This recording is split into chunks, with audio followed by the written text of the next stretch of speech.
The Stars got punchy in their playoff series against the Winnipeg Jets. And is Mitch Marner going to be on the move after the Leafs take a tumble in the Stanley Cup playoffs? Plus, Rick Tocchet makes his official return to Philly as Adam Foote takes his old job in Vancouver. We've got all that and more on today's Locked On NHL podcast.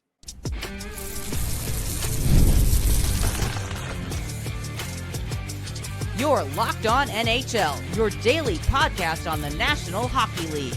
Part of the Locked On Podcast Network, your team every day. Happy Friday, everyone, and thanks for making Locked On NHL your first listen every day. I am Rachel Donner from Locked On Flyers. I'm here each and every Friday with Gil Martin of Locked On Islanders. You can subscribe or follow the show for free over on YouTube or anywhere you listen to podcasts. Subscribe to get our latest episode as soon as it's available here on the Locked On Podcast Network, your team every day. Gil, how are you doing this Friday? I am good. It's a very interesting and active time to be a hockey fan. It definitely is. And of course, congratulations to the Carolina Hurricanes on moving on to the next round of the Stanley Cup playoffs. And as a side note, a little thank you to the Carolina Hurricanes, because by defeating the Washington Capitals, they moved themselves way down in the first round of the draft. And that moved the Flyers up one spot with their secondary pick that the Colorado Avalanche owned. So now the Flyers will be picking at 23 instead of 24. So love to see that.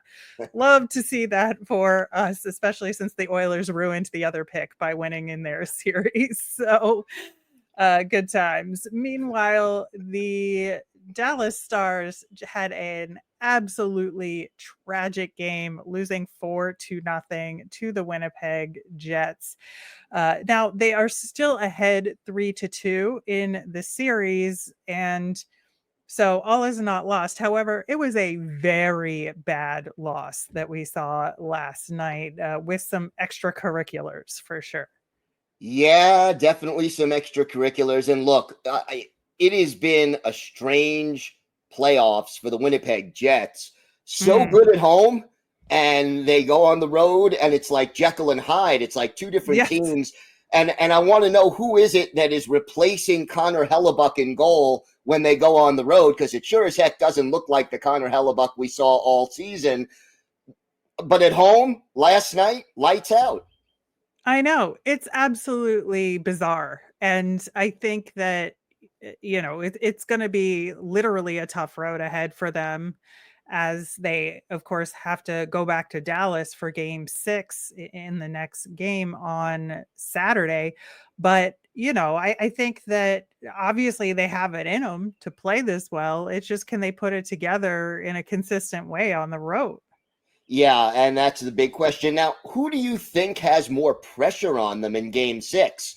Because Dallas can't let this go to a game 7 because of how good Winnipeg is at home. And yet, Winnipeg has to fight. They haven't won a road game in this year's playoffs yet. Where's the pressure? I know this is like a definite rock and a hard place for both of these teams, right? Because like the trend would suggest, like with Dallas losing that badly and just playing that poorly, like the impetus to recover and play well the next game is there for them. The motivation is there. I'm sure the coaching staff is going to impart some words of wisdom along those lines that may or may not involve yelling. But I think like that kind of pressure, but that kind of motivation is there.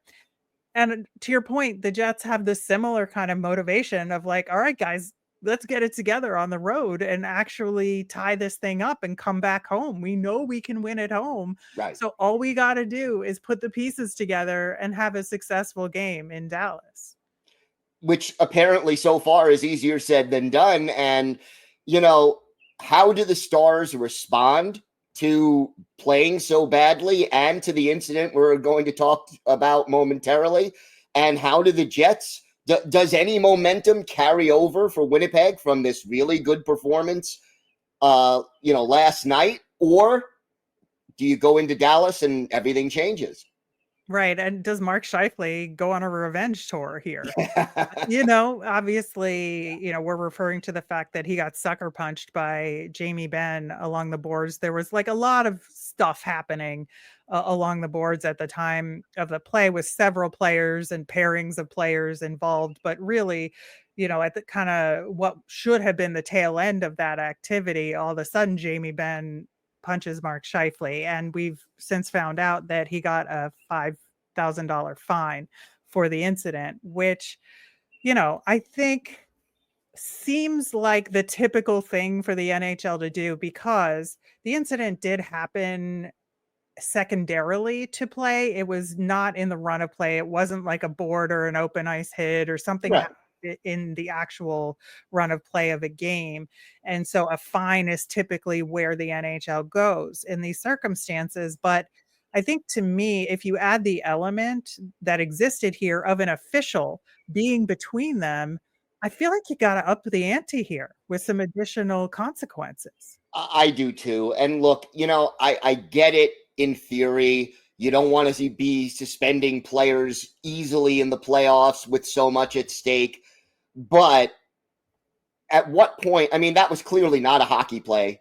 It was clearly a cheap shot. It was clearly something that the NHL wants out. I mean, they have a rule now that if you instigate a fight in the closing minutes of a one-sided game, there's an extra penalty for that, because they don't want that to be part of the game. So this was exactly what the league says they don't want to have happen. And yet fining an NHL player $5,000, which is the maximum, is like fining the average working guy $5. And it doesn't really create much of an incentive for players to abstain from that behavior. So, by not suspending anybody, you're making a decision that impacts play in a different way than by suspending them. But to me, just the $5,000 fine is a very small slap on the wrist. Yeah. Yeah. And again, because of the presence of the official between them, he could have gotten hurt. He went down. So I'm very concerned about that and letting that kind of a play go. And I think your point is spot on in terms of the history of what's been going on with the league and them trying to eliminate these sorts of things. And also, at that point, again, it was later in the scuffle that was happening.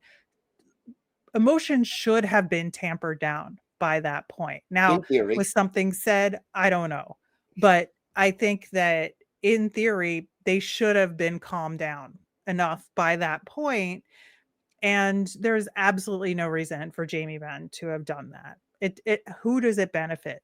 Nobody. Absolutely nobody in that circumstance. And I don't think it provides any jump or intimidation factor or anything there, right? The traditional hockey thinking is you're sending a message, right? You're telling the team that's kicking your rear end in this game, we're not done fighting for our, playoff lives here. We are taking, names and we're going to come back and matters into our own hands, literally. Right, literally. So that's the thinking traditionally, in hockey culture. Whether it actually holds any weight or not in this day and age, that's a different debate, but that's the thinking. So, but if the NHL is trying to crack down on that thinking and that way of doing things, this would be the poster child for why you would give more than a $5,000 fine. Yeah, but also we have the typical NHL factor of everything gets cut down for the playoffs. Right. Whatever's in the regular season, it's like a third to a half of that in the playoffs in terms of consequences and penalties and fines, right? Yeah, and I get that, again, to an extent. I understand it because, the playoffs are a lot less games than the regular season. There's a lot more at stake. You lose somebody for 5 regular season games, that in the middle of February, not a big deal. You lose someone for 5 playoff games in a series, that could be the whole series. So I get it, but there's got to be a middle ground somewhere, right? Right. And that's where I feel like there needs to be more of an opportunity here sometimes to extend like suspensions or things like that into the next regular season from a playoff incident. If you say you get a 2-game suspension now and 2 games into next regular season, is that a middle ground? Is that even kosher? I don't know. But I feel like, we've seen suspensions go into following regular seasons from the regular season. Mm-hmm. But to kind of mix and match with the playoffs, like, is that a thing we could do here? Here's why I don't think we can, even though I like the idea. Yeah. Like, let's take a rental player. So Hmm. right now they're on, Yeah. the Dallas Stars. In the fall, they're on the Vegas Golden Knights. Is it fair to Vegas that this player misses 2 games for something they did for another team 6 months ago? Yeah. No, that's absolutely reasonable. It's just like, trying to find a solution here, man. No, I like the thinking. It's a That's the practical roadblock to it, though. No, I totally get that, but we'll see if it has any immediate consequences and revenge factor, and if the physicality goes up a notch in Dallas for Game 6. In the meantime, the Leafs losing 3 games in a row in the playoffs has not helped the cause of the free agents on that team, especially Mitch Marner. And we're going to get into the drama around that coming up next. Today's episode is brought to you by Game Time. There's nothing like playoff hockey, the energy, the rivalries, the nonstop action. With the Stanley Cup playoffs heating up, there's never been a better time to see it live, and Game Time makes getting in the building fast and affordable. Game Time gives you last-minute ticket deals, zone deals for deep discounts, panoramic seat views, and all-in pricing with no hidden fees. Plus, ticket prices often drop the closer you get to puck drop, so you can score big without overpaying. My favorite feature is the view from your seat. You get a panoramic view from your seat before you purchase the tickets, so you know exactly what to expect when you arrive. So take the guesswork out of buying tickets with Game Time. Download the Game Time app, create an account, and use code LOCKEDONNHL for $20 off your first purchase. Terms apply. Again, create an account and redeem code LOCKEDONNHL for $20 off. Download the Game Time app today. Last minute tickets, lowest prices guaranteed. All right, so tonight is the big matchup between the Toronto Maple Leafs and the Florida Panthers. And of course, the Panthers have a chance to complete I wouldn't say it's not a reverse sweep, but it's like 1 game short of a reverse sweep here, since the Leafs were up 2-0 earlier in this series. And I mean, collapse is a strong word, but apt here, right? Well, look, it's not over yet. Let's start with that, because Toronto wins, tonight, and they're right back in it. So, but to lose 3 straight the way they've lost is bad. And when you add to that the history of the Leafs not having been in a Stanley Cup final or won a Stanley Cup since the Lyndon Johnson administration, there's a lot of pressure. Which is ironic because that's an American reference for a Canadian team. But that's true. I don't know who the Prime Minister of Canada was in 1967. I'm sorry, but let's just say it's been 5.5 decades and counting. So it's been 84 years. At any rate, yeah, it's interesting because with all of this, I mean, there's been a lot of blame thrown around, and as we know, Toronto is a very tough market, and there's a lot of heightened scrutiny there. But I think it's definitely obvious that Mitch Marner has gotten the lion's share of the grief, I think, as far as individual players that have been sort of attacked for their play or they're not stepping up in this series. And I think it is interesting that that's the case. And I think it's partially because he is a UFA and the Leafs, have had to make a decision if he's going to be coming back. Obviously, he was their leading scorer in the regular season by a long shot and had a tremendous regular season. So things were looking real good heading into the playoffs here for him. And right now, he's the second leading scorer on the team for the playoffs. So it's not like he's in the basement here. He's a few points behind William Nylander. He's got 2 goals and 10 assists, more points than Austin Matthews so far. So why? Why are the fans singling out Mitch Marner? Well, I mean, John Tavares is a UFA too. That's correct. That is correct. But there's a couple of factors here. And I think one of the reasons why he could be getting some of the extra ire is that he's younger and could have potentially have been more a part of the Leafs' future going forward, where Tavares is obviously in more of the waning years of his career and is not going to sign a huge contract again. He's going to sign a 2-year deal, for half the amount of money that he's currently making, right? But that being said, if you look at Mitch Marner's scoring in the playoffs, he has 0 power play goals.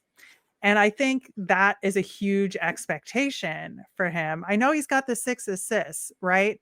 But I think that is part of it for sure. The other part is that he has made some real terrible plays in this particular series, and especially in Game 5, key giveaway leading to Florida's 3rd goal, which kind of put things a little bit out of reach given how the Leafs were playing overall in that game, and that Marner has not been able to adjust his game to a playoff level. And that has been the dig on him.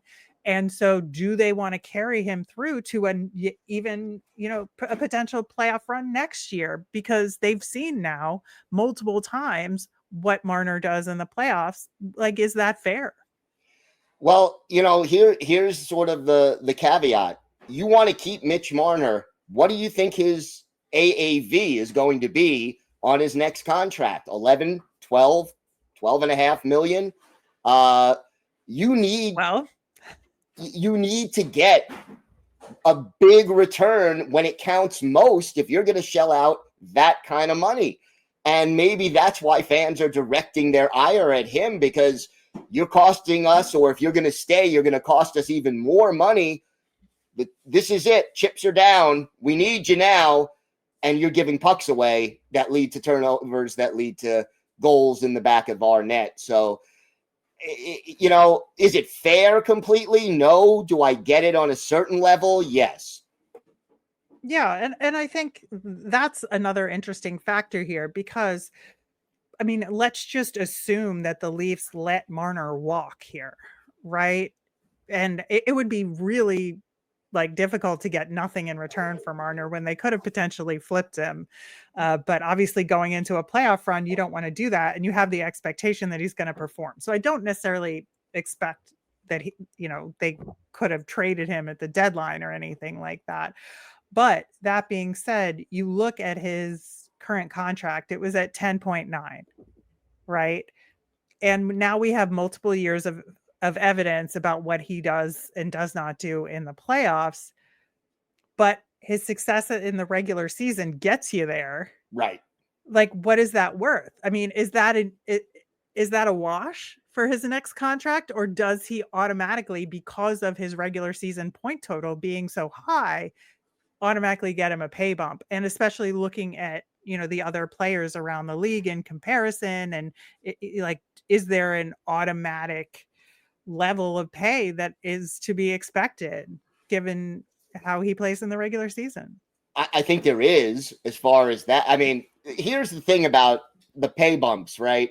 He's going to be a UFA. It only takes one general manager to make a ridiculous offer to reset the whole market, because then in a year, the next big UFA is going to say, hey, Mitch Marner's getting $13 million a year. My guy is just as good or better than Mitch Marner. Pay him 13.5. It sort of snowballs. But I think the thing is this: Mitch Marner is so good during the regular season, but the Leafs don't need him to be they have other players who could pick up the slack. But in the playoffs, you need your best players to be your best players. You're going up against the best teams. Right now, they're playing the defending Stanley Cup champions. It doesn't get too much better than that. So, well, and especially when you attach like the narrative around the matchup between these two teams, like they should have been prepared because they've been down this road before. yes. And, again, you got to add the pressure of playing in Toronto, the history of the Maple Leafs, the amount of money that you're paying this guy. It does pile up. And fairly or not, Mitch Marner, I mean, some of the things that are being said on social media are just difficult to read even sometimes. Right. And I would say, just based on my non-scientific general observation of the chatter around it, I would say like 3/4 of the people just want him to walk away and say, Yep. let it be somebody else's problem. And the other 25% are looking at his stats saying, but he is providing like scoring on here. It's not like he's doing nothing. And given the way that the market works in Toronto, like I would put the chances of him being a Leaf next season at like 10-15% tops. Yes. I would say it is unlikely, and it'll be interesting to see what happens when he hits the open market. Where do you think he would want to go? Well, that's a giant question. I mean, you have to look at cap space available for the upcoming year as of, compared to competitiveness. I think that, when you look at the teams that have the most potential cap space available going into next season, I think that is the Columbus Blue Jackets an option? I don't know. If Carolina doesn't make it, are they an option? Maybe. Like, I think that it depends on where he would want to go. Is he going to go to a team that is on the rise, but maybe will need 2 years to get there? Like a Chicago or a San Jose with a lot of young talent? I think they need more than 2 years. I think they need 3 to 4 years to get there. As far as making a cup run, because he's coming from a cup run level team, right? Even if they're not making it that far in the playoffs, because they're a contender. They're a contender, right? So I think a team like Columbus, if they do things right, could be a contender sooner rather than later. I do think it'll take like the Blackhawks and the Sharks another year minimum to get there. But, I are the Calgary Flames an option? Probably not. I wouldn't think he would go there, but yeah, the Winnipeg Jets, maybe. Do they have the cap space though? I mean, they could. Right now, their projected cap space is about 25. So we'll see what they need though. After this season. Like, it's hard to say with some of these teams. I also think the Kings would be an intriguing option. That would be interesting. So I think is Mitch Marner the guy that would get them past the Edmonton Oilers? I don't think so. I don't either. Playoff track record says no. Right. So it's like a giant question. But I do think him going somewhere with less of a spotlight is probably the right move for him. Yeah, to be able to breathe a little bit would probably help him and take some of the pressure off, and maybe that results in a better playoff performance next year. Yeah, I think so, which is why the Columbus option intrigues me a lot. But we'll see what happens tonight at 8 p.m. When puck drop happens between the Florida Panthers and Toronto Maple Leafs. In the meantime, Philadelphia Flyers got the Canucks old coach, and the Canucks hired one of their assistants to be their new head coach. We're going to talk more about that aspect of the coaching carousel coming up next.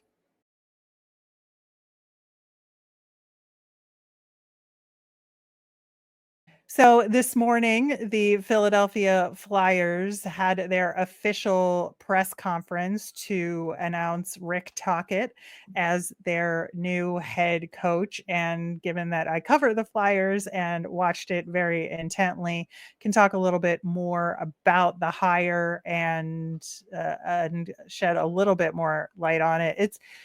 It's a really interesting decision by general manager Danny Briere because, again, when you look at the management of this team, you have general manager Danny Briere, ex-player, team president Keith Jones, ex-player and ex-team broadcaster, and now the head coach is yet another ex-player. And I think that's part of the narrative with this club, right? It's that a lot of the management, the coaches, the player development staff are all like from within the family, It's so been to that way for speak. a while. I mean, It's you go been that back to way for a while. Bob Clark. I mean, yeah. Right. It's a long-standing tradition here, and I think there's a certain percentage of the fan base that's just done with that, and they want an outside perspective, and they want somebody from outside the circle, so to speak, to come in and take over. Then there's looking at Rick Tocchet, actual head coaching candidate, right? And he's got head coaching experience with 3 other teams. It's not like he's brand new to the job. Like Danny Briere was almost brand new to the general manager position, and Keith Jones had been on the broadcasting side and never been on the team. So they were new when they took those positions. Rick Tocchet's been around the block for quite a while now in the coaching circles, obviously with his experience with the Tampa Bay Lightning and then as an assistant coach with the Pittsburgh Penguins, where not only did he win a Stanley Cups there as a player, but as an assistant coach as well, and dealt with elite players in the core of that team as part of that coaching staff. And then, of course, had that roller coaster in Arizona with the ownership and management being a mess. And the fact that he got that team with like a bunch of young kids that nobody believed in it into the playoffs was a minor miracle. And that's something that Danny Briere emphasized, that aspect of his coaching career was a huge factor for him in making the hire. And then we all saw what went down in Vancouver with all the personalities and ownership not being willing to shell out money. Like Rutherford like is tumultuous as a GM, as we know, right? Does it bother you that, and how much responsibility do you think Tocchet had? Like, I don't think he started the problem, but the fact that he wasn't able to sweep it under the rug and get the team to work together in spite of it might concern me a little bit if I'm a Flyers fan. I think there's some concern there, but there's also the factor that they actually did come close to making the playoffs and didn't. So I feel like given everything and the injuries that they had, now injuries are not always an excuse, they're an explanation, but I think that had a factor in it as well, that led to them not making the playoffs. And you have to kind of look at all of it combined, but I do think that there's some responsibility there, but not all of the responsibility there. And I do think that his familiarity with the area and the mentality of the team has its pros and has its cons. Like I said, is it too familiar? But I don't know, man. It'll be an interesting ride. That is for sure. But one of his assistants, Adam Foote, obviously ex-NHL player as well, took over the reins in Vancouver. And I think that that's been one of the interesting things, is that he's had just such a great relationship with Tocchet, and Tocchet was his mentor there and like brought him into the fold and taught him a lot. And so I'm interested to see what kind of stamp Foote puts on this team in Vancouver. And is it going to be dramatically different than what Rick Tocchet was able to do there, right? You got to think there has to be some kind of culture change after what happened last year, whether or not that comes from the general manager, from the coaching change, or a combination of the two, and maybe even some leadership in the locker room has to address it. But it's interesting that they hired from within after what happened last year. I know. That's what was fascinating to me, is that he was a Tocchet guy, right? And who was there for all of that mess and the personality conflicts and all of that. And I think obviously like a big factor here for Foote is going to be what happens with Quinn Hughes. And if somehow they have to broker a deal to get Quinn to go play with his brothers in New Jersey, which again, total nightmare for us in the Metro division. Yeah. But I think that is going to be a huge factor, and whether or not Quinn Hughes sticks around or doesn't is going to change the dynamic of the locker room and the blue line there. So a lot of work for Adam Foote to do, and I'm very intrigued how that's going to play out. It will be interesting. Vancouver has been many things over the last couple of years. Dull has never been one of them. That is for sure. All right, that will do it for today's show. Thanks so much for making us your first listen today. And for your next listen, check out Locked On NHL Game Night, which is every game, every night until that Stanley Cup champion is crowned. You can get local analysis on a national scale, and it's right here on the Locked On NHL channel feed on YouTube or wherever you listen to podcasts. Have a great day, everyone.